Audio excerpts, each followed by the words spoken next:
Okay, let's look at this advanced system of linear inequalities. The big difference in this one is you notice both of these do not have the y value on one side by itself.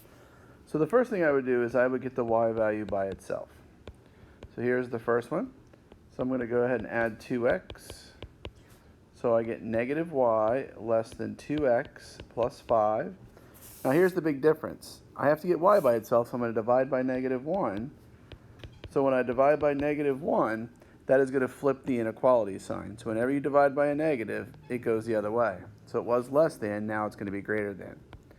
So y greater than negative 2x minus 5.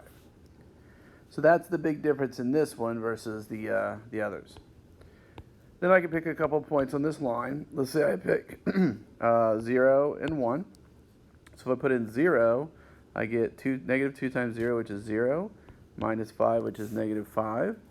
If I put in 1, negative 2 times 1 is negative 2, minus 5 is negative 7. So that's 0, negative 5, and 1, negative 7. So it looks like that. It is greater than in this case, so it's going to be dashed. So if I think of my little picture over here, I know it's going to be greater than, because it's above the house roof, so it's up above the line. So that's my first one. Now my second one is in much better shape because it already has y by itself. Y less than or equal to 3x minus 2.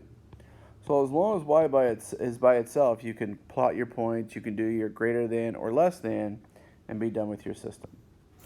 So we have 0 and 1, I'll just pick those again. 3 times 0 is 0, 0 minus 2 is negative 2. 3 times 1 is 3, 3 minus 2 is 1. So 0, negative 2. And 1, 1 is here. Now you notice it has the line underneath it, so that's going to be solid. So we have another line that looks like this, something like this. Doesn't have to be perfect. And it's less than, so less than is below that line. So you can see the region where they both are shaded is that right side region. So I would click my little shading tool, and I would just shade this region.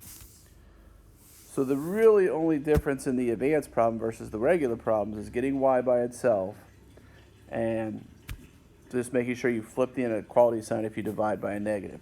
You could have to do it for both equations, solve for y for both of them, but besides that, it's very, very similar. The last part says, then give the coordinates of one point in the solution set. Well, your solution set is this whole shaded red region. So you can really pick any point in that region. So I'm just going to pick this. I'll pick this random point here. That point appears to be 8, 3. But there are infinitely many points you could pick. 1,000, 0 would be fine.